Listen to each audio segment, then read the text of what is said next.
A LDU e o Fluminense são adversários que já se conhecem de muito tempo e quis a vida que eles se enfrentassem de novo agora na Recopa Sul-Americana.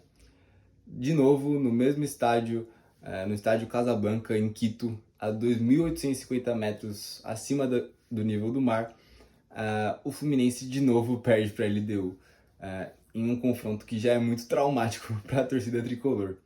A LDU, só para situar, né? A LDU foi quem venceu o Fluminense na sua primeira final de Libertadores, em 2008. A LDU abriu por 4-2 na partida de ida, lá no Equador. Na partida de volta, com um 3-1 com hat-trick do Thiago Neves, o único hat-trick da história das finais da Libertadores. O Fluminense venceu, mas perdeu nos pênaltis, na frente de toda a sua torcida, e perdeu o título da Libertadores de 2008. Um ano depois, as duas equipes se encontraram de novo na final do Sul-Americana, dessa vez 5-1 para a LDU em casa, e o Fluminense, com um 3-0 no Maracanã, não conseguiu reverter o placar e a LDU de novo saiu campeã em cima da equipe brasileira. Dessa vez eles se encontram na Recopa.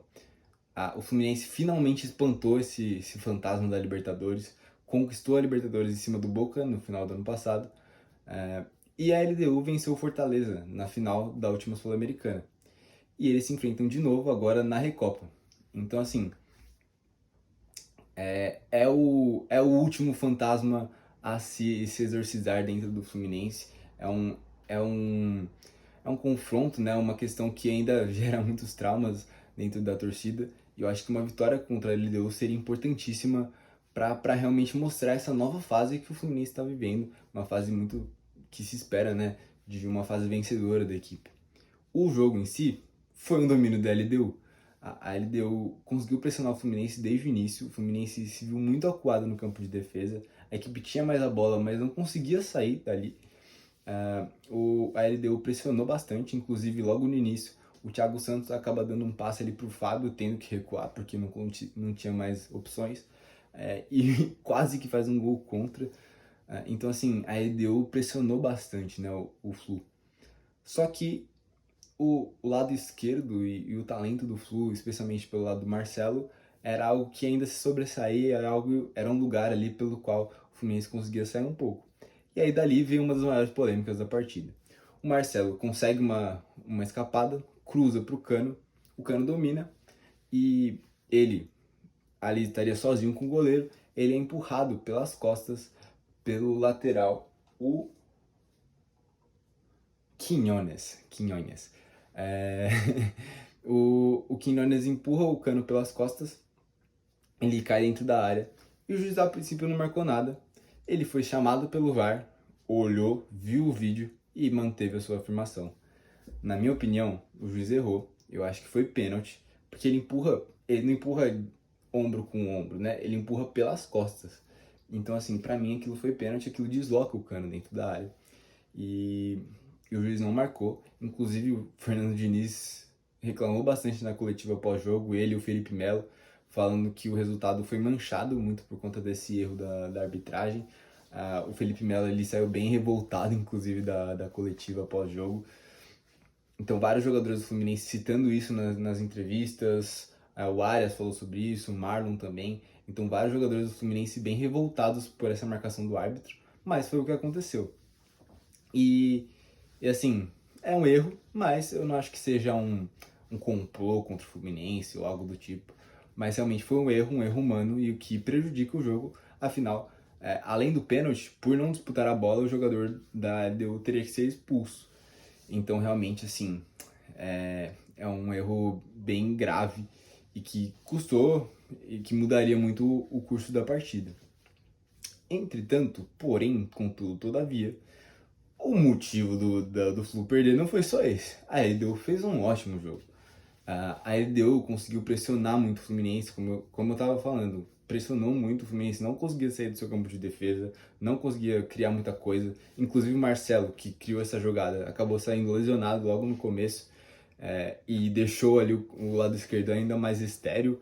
Então, assim, o Fluminense tinha mais a bola, trocava passes ali no seu campo de defesa, mas não conseguia avançar, não conseguia quebrar essa linha de marcação da LDU, que pressionava com 6, 7 jogadores no campo de ataque do Fluminense. Ou melhor, no campo de defesa do Fluminense, campo de ataque da LDU. E assim, foi uma pressão muito grande da equipe da LDU, e a equipe apostava muito no chute fora da área, né? Inclusive teve um chute do Zambrano, que ele chuta a bola, pra mim assim tinha sido gol, mas a bola entrou pelo lado de fora da... Entrou pelo lado de fora, é meio zoado, né? Mas a bola foi pelo lado de fora da rede. Deu a impressão que tinha entrado, mas não entrou. E assim, a LDU pressionando bastante, vários cruzamentos, vários escanteios para dentro da área. O Fluminense não conseguia sair dali. E cada vez mais que à medida que o jogo ia passando, a altitude e tudo mais ia dando impactos dentro dos jogadores do Fluminense. O Keno, especialmente, apresentou bastante reações ali de cansaço. Ele estava citando ali para alguns companheiros que ele estava tonto. Então a gente via essas expressões ofegantes em vários jogadores do Fluminense. É, e aí ele deu pressionando, pressionando, pressionando. Chutes de fora da área, muitos chutes de fora da área. Dos 10 chutes do primeiro tempo, 7 foram de fora da área. E vários colocaram o Fábio para trabalhar, fazendo o goleiro do Fluminense ter que fazer defesas difíceis. Mas a equipe da LDU não entrava tanto na área do Fluminense. Acho que a principal oportunidade foi num cruzamento que o Fábio solta a bola para dentro da sua pequena área ali, e o jogador da LDU acaba finalizando para fora no rebote. Mas assim, a LDU pressionou bastante e o segundo tempo foi a mesma coisa. O Fluminense muito acuado no seu campo de defesa, não conseguindo criar muita coisa. A sua principal chance foi com o Lima, que acabou entrando depois, né, no lugar do Ganso, que também saiu muito cansado. O Ganso saiu bem, visivelmente assim, morto, assim. O Keno, inclusive, que eu tava meio mal no primeiro tempo, ele dá uma cabeçada, ele cai no chão, assim, e ele já teve que ser substituído. Os jogadores apresentavam muito cansaço do Fluminense, né? E aí, se o ritmo ele já não conseguiu imprimir o ritmo desde o primeiro tempo, imagina com todas essas situações, todo esse cansaço. Isso só se agravou cada vez mais e a LDU aproveitou disso e, como já está mais acostumado com todas essas situações, conseguiu pressionar ainda mais o Fluminense. E de novo, né, muitas finalizações de fora da área. E aí no segundo tempo, inclusive uma situação engraçada, né? O Adrian Gabarini, que era o técnico na beira do campo da LDU, não é o técnico da LDU oficialmente, ele é o interino. Porque o Pepe Alcácer, que é o técnico oficial, ele estava como assistente. Mas por quê? O que acontece? O Josep, né, Pepe Alcácer, ele não tem a licença com o Membol, ele não poderia comandar o time da beira do campo, mas ele podia ficar no banco. Então, assim, no fim das contas, ele que comandou muita coisa ali, mas ele não era o cara que focava a câmera depois dos lances. Ele não era o cara que estava ali dando as instruções na beira do campo. Ele era como se fosse um assistente. Ele não... tanto o Gabarini quanto o Alcácer não eram os técnicos, né, na conquista da Sul-Americana da LDU. Era o Zubeldia, mas o Zubeldia acabou o contrato dele e ele tinha algumas questões com a diretoria e decidiu não renovar. E assim, mas deu pra ver que a LDU continuou tendo um ótimo plano de jogo, continuou tendo intenções muito claras, mesmo com todas essas situações aí dos seus treinadores, né, e todas essas mudanças. Ainda foi um time com intenções muito claras de jogo e que deram muito certo contra o Fluminense. E aí, tanto, enfim, nessa comissão técnica começou a colocar mais centroavantes para poder cruzar bolas dentro da área do Fluminense e tentar ali, de alguma forma, fazer o primeiro gol. E assim, colocou ali o Arce, colocou também o Estrada, vários centroavantes, né, para tentar cruzar a bola na área. Foi 34-7 em cruzamentos para a LDU. Então realmente foram muitas bolas dentro da área. E aí o Fluminense se via cada vez mais acuado. E foi numa bola na área, uma falta cobrada pelo Piove, que o Arce, que entrou no segundo tempo, fez o gol da vitória.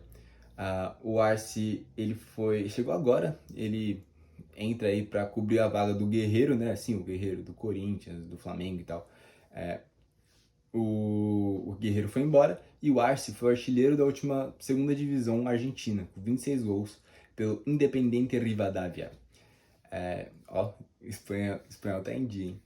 Mas o Arce entra no segundo tempo, faz o gol da vitória já aos 93. A princípio, o Bandeira anulou o gol, porque ele estaria impedido, mas o Marlon dava condição e ele tava com o pé um pouco mais para trás, né? E aí ele dá a condição pro jogador fazer o gol. E a LDU ganha já com o gol nos acréscimos, né? Ainda tinha tido algumas outras chances, mas o gol mesmo só saiu aí. E assim, com isso a LDU tem de novo uma vantagem, leva de novo uma vantagem pro Maracanã. A diferença é que das outras vezes, tanto na Libertadores quanto na Sul-Americana, foram goleadas. Né? Foi 4-2 na Libertadores de 2008 e 5-1 na Sul-Americana de 2009. Dessa vez leva uma vantagem menor no Maracanã. E todos os confrontos entre Flu e LDU no Maracanã, o Flu saiu com a vitória. É claro que foram confrontos há muito tempo, mas a gente provavelmente no Maracanã vai ver um Fluminense diferente que vai tentar sair mais dessa pressão e a gente, enfim, vai ver um jogo diferente no Maracanã. Mas a verdade é que a LDU tem uma vantagem importante e que vai sim causar perigo também no Maracanã, porque não é um time. É claro, a altitude faz muita diferença, mas não foi só a altitude que fez a LDU ganhar. É um time fisicamente muito bom, é um time que soube pressionar muito bem e deu pouquíssimos espaços para o Fluminense sair com a bola do seu campo de defesa.